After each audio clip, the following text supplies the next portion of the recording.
My name is Joshua Schoen. I am a contributor to the Bancor DAO, and I've been closely following CarbonDeFi, which is the latest protocol by Bancor. CarbonDeFi has been live on Celo for just over 6 months. Last week, I got to sit down with Tomer, who is the chairman of the Credit Collective, which is one of the major liquidity providers and strategy creators for CarbonDeFi on Celo. We talked about on-chain liquidity, real-world use cases, and his thoughts on where CarbonDeFi and the ArbBot are positioned in the greater Celo ecosystem. Check it out. Hi, I'm Tomer. I'm the chairman of the Credit Collective. The Credit Collective is an on-chain liquidity provider for initially for debt protocols, but not only that, it also facilitates the infrastructure that is needed in order for credit companies, credit protocols to work on chain. If it's providing liquidity to market making, or if it's providing liquidity in lending market of kinds, in order to have all the supply chain of credit and the money work seamlessly. So, when you were starting with the Credit Collective, why Celo? Personally, one of the things that were always important for me was the credit problem in emerging markets. Credit problem is known to be a 5.2 trillion problem gap that exists today in emerging markets for micro, small, medium businesses. This problem is not a problem that's going to be fixed by one company. It's going to be fixed by multiple companies, multiple type of protocols that are going to multiple niches and solving those problems. Celo is a blockchain. Celo is a blockchain that have a vision of becoming the infrastructure that would allow for the solution of those problems. That's how we came to collaborate over that specific issue with the Credit Collective, with us being a facilitator on top of their blockchain. CarbonDeFi has been on Celo for I think about 6 months now, just going on 6 months now. What have you seen CarbonDeFi doing on Celo, and how does that help you with the mission of this credit problem? The initial thing that the Credit Collective did was basically simply providing liquidity to credit solutions. We work with the Mento protocol and Minteo protocol. Those are two issuers of stablecoins working on the Celo ecosystem and USDT and USDC. And one of the things we've seen is that us providing the liquidity to those credit protocols is not enough. In order for those credit protocols to be able to use those a bit smaller type of stablecoins, if it's the Colombian peso stablecoin or if it's the Philippine peso stablecoin, there is a need for a market to mature around those so the protocols and then the end users will be able to use them. That's what we were looking for, a robust way of supplying liquidity on chain for those assets. And that's how we came across Carbon, where the different strategies that can be put that allow not only us, we also help other market makers to provide liquidity in ways that can fit the stablecoins and the FX market, basically. That's in a very high level. Like why did we came across like Carbon, and why was it brought to Celo? No. So you guys are personally significant LPs on CarbonDeFi on Celo as a part of the solution for the liquidity markets for these smaller stable coins. Yes. I.e. the EXOF token, the C-Real token, all of these, alternative stablecoin currency. Yeah, so we do a few things. We're both market makers personally, and we are helping other market makers to understand what's the best way of putting your strategies to work on stable coins market making. And how's your satisfaction been with that, with your experience with CarbonDeFi, providing the liquidity for these markets, seeing the transactions, not just the transaction count, but the volume on these strategies? It's looking like there's about 500K in USD equivalent of these various stablecoins on Carbon. And in 6 months, CarbonDeFi on Celo has seen almost 30 million in volume. Well, it really depends on I think there's only $500,000 in stablecoins and another $500,000 in non-stablecoins of liquidity on those, like at the moment on Carbon. In terms of amount of transactions, is like the numbers is insane. Like the level of activity that we got to, like the 30, the number of transactions that we're talking about is insane.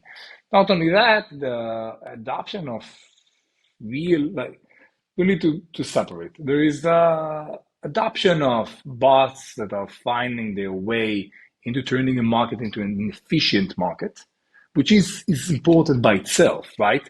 Like the numbers of transactions are a sign of bots doing their jobs to get market efficiency.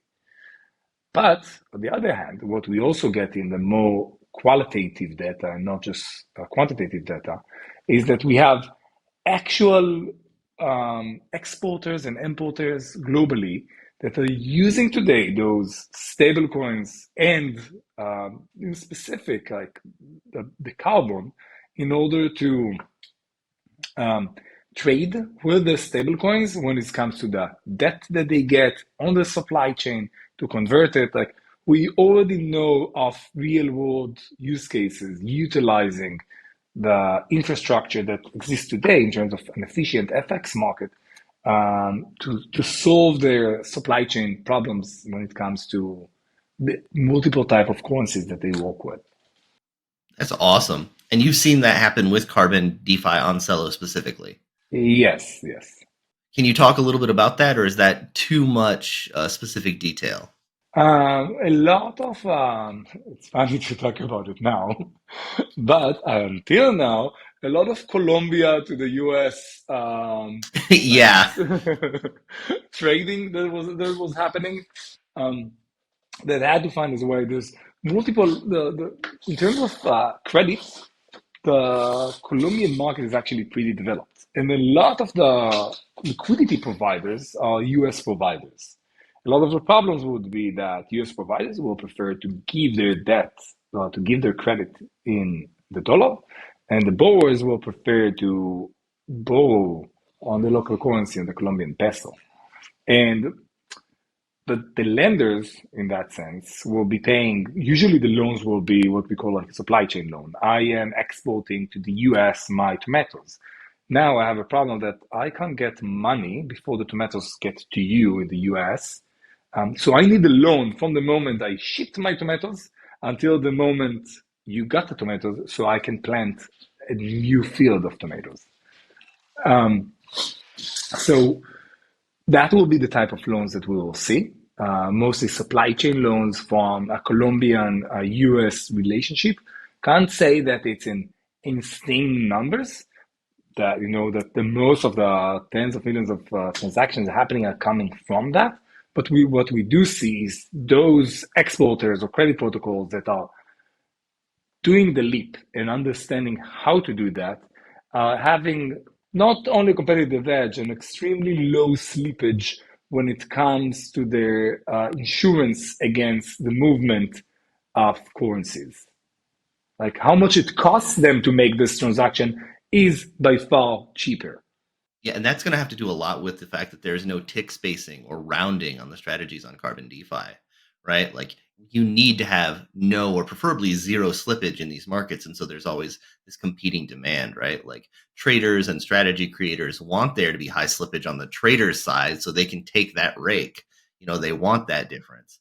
But lenders are going to want it to be, razor thin, preferably non-existent, because they don't want to be paying, an origination fee to some bank and then also have to deal with the slippage on their loan. And so you're seeing that the strategies on Carbon are allowing for the exchanges of these currencies along these closer to zero slippage lines. Not only that, it's also the fact that we talked about the qualitative and the quantitative one sides, right?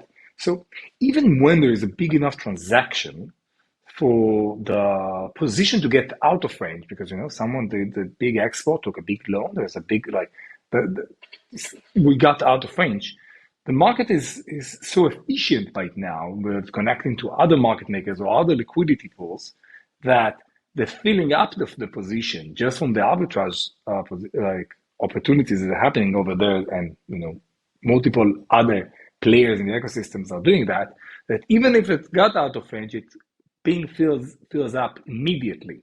Okay, so even when there's not enough liquidity for something to happen, the ability, of someone wants to do like a big, convert a big chunk of money to do a transaction of 50, 100K, let it go off range, wait a few seconds, let it rebalance itself, and to another transaction is spectacular in that sense. Yeah, and Celo is going to be really great for that because their block speed is incredibly fast, and their gas costs are incredibly fast. So bots like the Bancor network, Arb Fastlane protocol, the Arb bot, filling up strategies and finding cross dex liquidity is like you found that to be a very efficient process so far. It must be. Like if the markets are not efficient, the traditional markets are way more efficient than we imagine it to be. Like we are in a race to turn the blockchain, the alternative markets, into as efficient, if not more efficient than those markets. And we obviously have a problem that doesn't exist in the traditional market, which is the off and onboarding if you want to serve the billboard. That's why we must be 10x more efficient than what the traditional markets are in order to serve real world use cases. I have to say a good word to like Mentor here as well, that like part of their architecture is very complementary as a stablecoin issuer to the Carbon and Banco's protocol design. What allows for Mento is the fact that Mento is an over-collateralized stablecoins, but they have multiple stablecoins, but with a single reserve.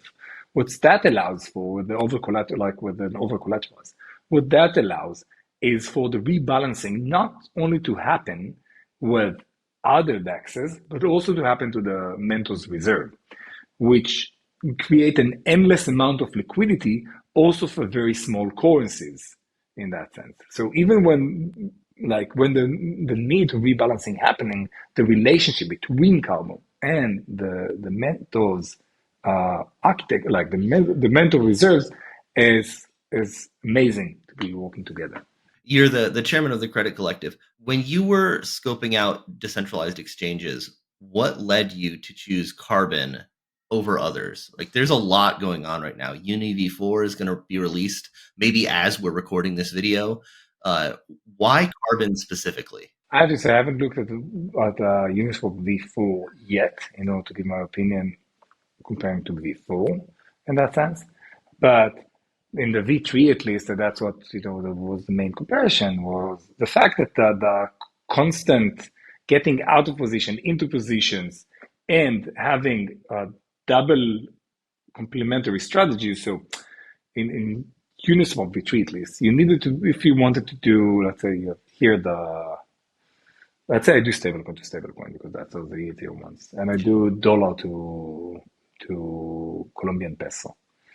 So if this is the spot price that exists today, okay, what you want to do is have two positions that are just slightly outside, like above those prices, and to fill them Continuously. not only continuously, you want them to be as leveraged as possible because you stablecoin to stablecoin, you don't want to have like a huge range. High continuous concentration on two different buy and sell positions on both sides of the current spot price. And that's something that was only possible, at least at the time. I don't know if something happened since then in the automated market makers scene, only with Carbon for us. Yeah, the ability to set prices for both a buy and sell in a side of a single strategy. Yes, and one side singles, two one side singles, because this one only buys, this one only sells.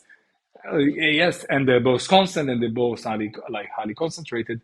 Like this is the strategy that you want for stablecoins market making. The tick spacing that is associated with the Uniswap concentrated liquidity position strategies, was that a factor at all? Well, expand on your question in that sense. So for the Uniswap, the actual size of the ranges has to be 1% of the smallest increment, right? And on Carbon, you have like these positions where it's more like eBay. You just set your exact price, right? Did you find that the tick spacing was an issue when creating strategies? You needed to be very, very, very specific. Like you can't play a game of general percentages because first the ticker itself, like the spot price changes. So you needed always to be in relation to the spot price in that sense. So it was just very comfortable for us. We tried before, we worked with Uniswap, and that's why we helped bringing Carbon, just so we can have this like set number that we can put in terms of like the liquidity spaces. This has been really awesome and really informative. And if we check out the DUNE dashboard for Celo right now, I can see that there have been 1.2 million trades on Carbon in the last 6 months. And that's all been done on sub 1 million TVL. Like it's had $28 million in volume with 1.2 million total trades on essentially just under $1 million in TVL. And that's been really exciting to see for someone who believes in the project. And you've been talking about how these smaller markets need very low friction in order to function, right? For these supply chain type loans, are you able to get what you need in terms of these handling these supply chain loans on such small TVL? Yes and no. As I said, there's qualitative information that we get, but once we want to jump to like the big leagues of exporting, importing insurance, that won't be enough. We already see that when we talk to like certain lenders or exporters who are interested in using that facility. So as long as we are in the micro, small, medium type of businesses, it works very well. That's everything they do. Once you want to go to big or like gigantic businesses, that's where it becomes like it's not insufficient. I mean, everybody wishes we had, everybody wants $1 billion in liquidity. Exactly.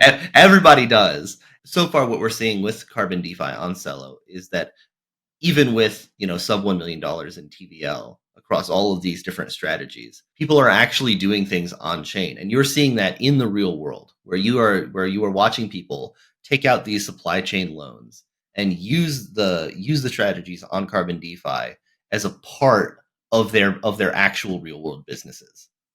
So it's the lenders are the one who are providing the strategies. The real world businesses are the one who are using just the liquidity on chain in order for them to support their business instead of doing it with the bank, right? Like they could have done it with the bank. They just prefer to do it from Carbon because it's more efficient in terms of the slippage that it gets them thanks to the strategies that can be implemented. When it's more efficient than using a real bank. And that's what everything is for.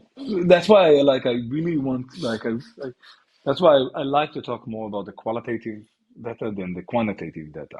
It's okay, we have 1 million, 2 million, 3 million, 4 billion transactions. It matters none if when it came to someone really needing something in the real world, just use the bank when the time came to do that. And as we see more and more testimonies of protocols with end users and companies who are utilizing that, that's where we understand we're like at the start of something big when it comes to the combination of like stable coins, on-chain liquidity, and all the combination between them. Last question. What did you want CarbonDeFi to do, and what has it done on chain? And are those the same thing? Has CarbonDeFi been fulfilling its mission as defined by you? Like whatever you think that mission is, has it been fulfilling that job? Yes, it fulfilled its job.